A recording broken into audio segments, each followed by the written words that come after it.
Welcome to the Fair Housing Insiders. We are so thankful that you joined us.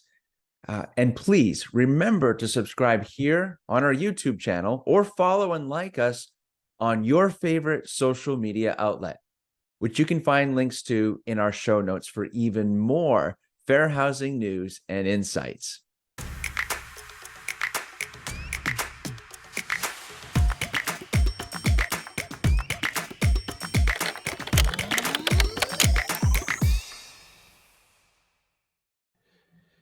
Hello, everyone, and welcome to the Fair Housing Insiders, episode 103. Today, we are focusing on making fair housing decisions and keeping the right perspective, business or personal.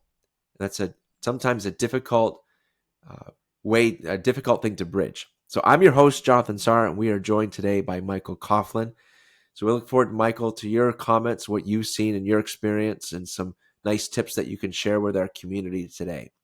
To help set the stage for this topic, let's take a look at a scenario, and then we'll get your feedback on it, Michael. Maria, we had the resident in 807 submit a reasonable accommodation request for a second emotional support dog this week. Wow, another one? I feel like half of our residents already have ESAs. There's no way they can provide verification for that, right? Actually, she got us the verification forms from her therapist, and they kind of check all of the boxes we need for approval. Obviously, this is your call. Do you want to look at the paperwork? This is unbelievable. We are a no-pets property, and using this ridiculous loophole, we are overrun with animals. Enough is enough. Tell the resident in 807 they already have one emotional support animal, and we won't approve another. I'm done playing Mr. Nice Guy.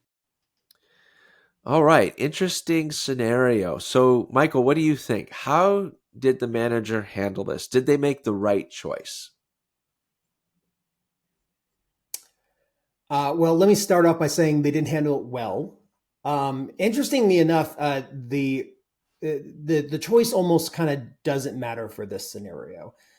Depending on all the variables and everything that's going on, it may have been right to approve the second emotional support animal. It may have been completely within their right to not approve that second emotional support animal. The problem with the reaction was the reason that they did not approve the second animal. And I understand the frustration that the manager's coming from. They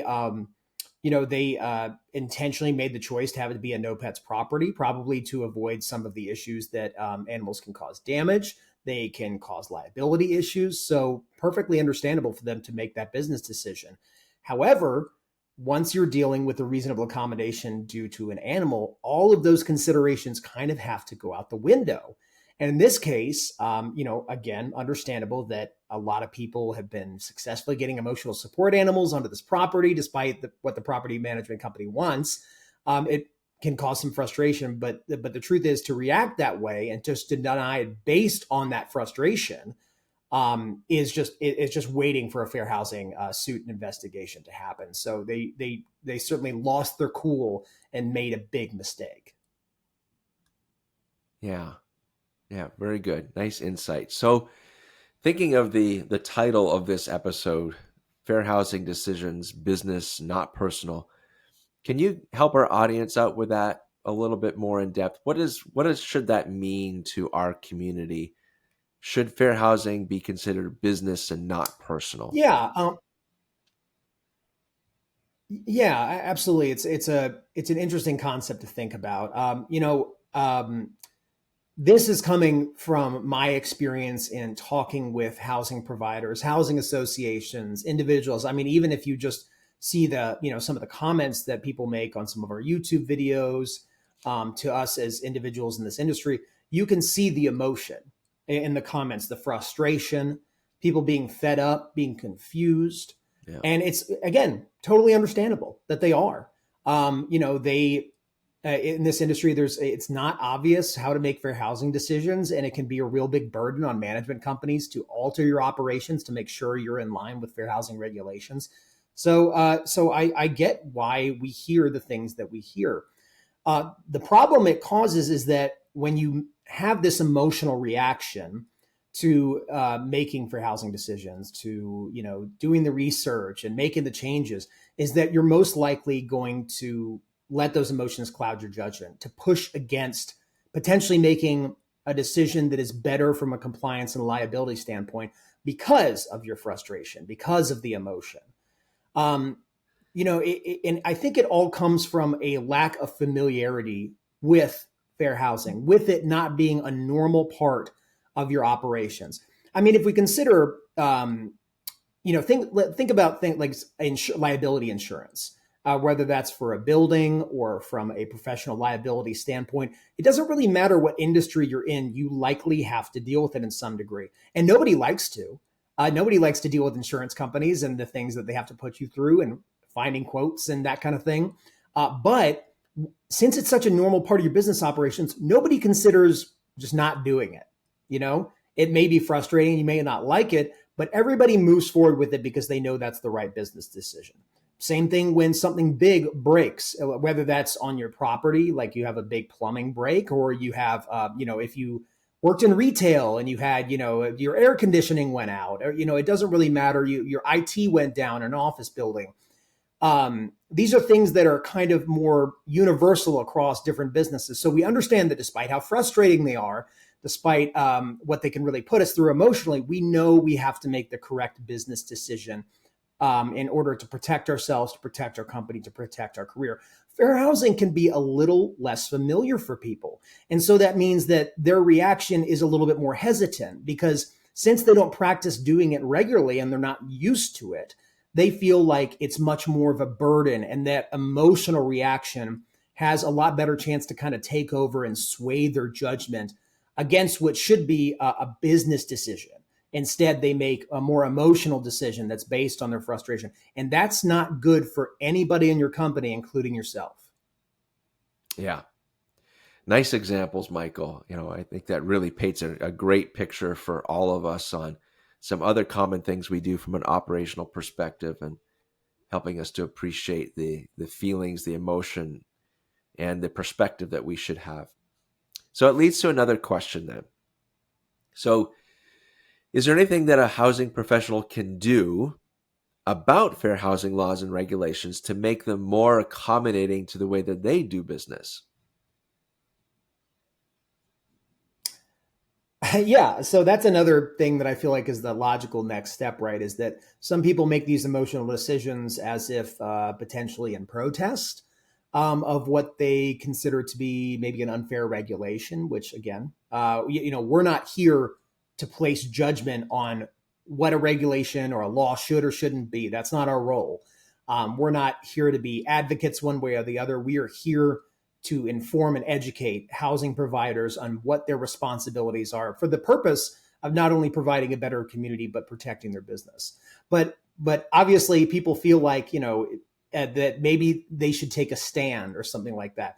And unfortunately, the answer is there is nothing you can do at a property level, at a business level, that is going to have any effect on any fair housing regulation or law. It is just outside of your scope of power. That is not where it lies.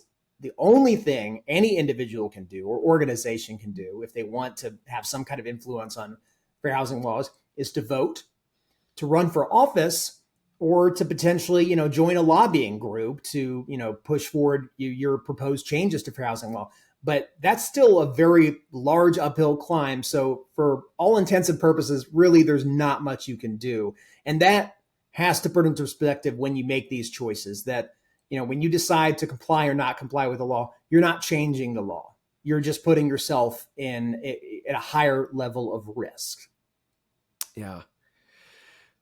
Thanks for reminding the community about the purpose of this channel, our show here, because we're here to inform, educate, make sure that we are all in compliance, and so no opinions here whatsoever. So a very good reminder, Michael. So appreciate you sharing that. So our last question for today's episode: how can a housing professional change that instinct? So sometimes some things hit us a little bit more emotionally than other topics, and this one definitely, as you mentioned, we see a lot in our community. They have some very strong emotions towards situations that they face on site. So what are some tips that you Sure. could share Absolutely. with a professional on what they can do to curb that emotion when a fair housing issue arises? Sure. So I think this kind of goes back to the examples that I mentioned before, is making it a part of your regular operations. And this won't happen overnight, and I understand that. But, like insurance, like major fixes, I don't like taking out the trash, all the time. That's not like an enjoyable activity for me, but I know that it's something that I need to do. And so, despite the fact that I may not like to take out the trash, since it's a part of my life and it's something that I do and I know the consequences that I don't, I just do it and I don't have as much of an emotional reaction to it, despite the fact that I don't enjoy doing it. So, in that way, making fair housing, obviously training, but a part of practicing fair housing compliance throughout your operations, making sure everybody understands how to properly follow fair housing law and why they're doing it. If you work that into your regular operations, it has less of a surprise and emotional effect that it can when it just suddenly pops up out of nowhere, seemingly. So if you're practicing fair housing every day, it seems like less of a burden and more of a habit, and that will lead to less of an emotional reaction, a pushback, and instead just being like, okay, I know that this may be frustrating, but I know exactly what to do in this scenario because I've done it before. I've practiced. We've talked about it, and we can get to the other side of this and move on to the other 50,000 things that you have to do in a given day. So yeah, make it a part of your daily work. Make it a part of your yearly compliance goals, to get that training, to practice in the office, to make sure everybody is on the same page. And that way, when it arises, it won't be as such a huge mountain to climb, and rather just one more hurdle in the many, many business hurdles that you go through every single week. Yeah. Awesome tips. Very awesome tips. Holistic approach to fair housing. So there's a lot that an organization can do, and we appreciate our community for using this show as one of your tools. So thank you everyone for doing that. And that's the reason why you'll notice in many episodes we have scenarios like there was in this episode, just to help put us in that mindset of what is happening on site and to be able to make good decisions. So thank you, Michael, so much. Very insightful, very practical episode for our audience today. So thank you for being here. Thank you, everyone. This has been episode 103. We appreciate you for joining us today and being part of our fair housing community. Take care, everyone. See you next time. Thank you for joining us, and we can't wait to hear your feedback about today's episode. Do you have a topic that you would like to see discussed in a future episode? Feel free to share that with us. In the show notes, you'll see a link to sign up for our newsletter. This newsletter will keep you up to date with our latest episodes, blogs, and information about our online fair housing courses. Thank you again, and happy training.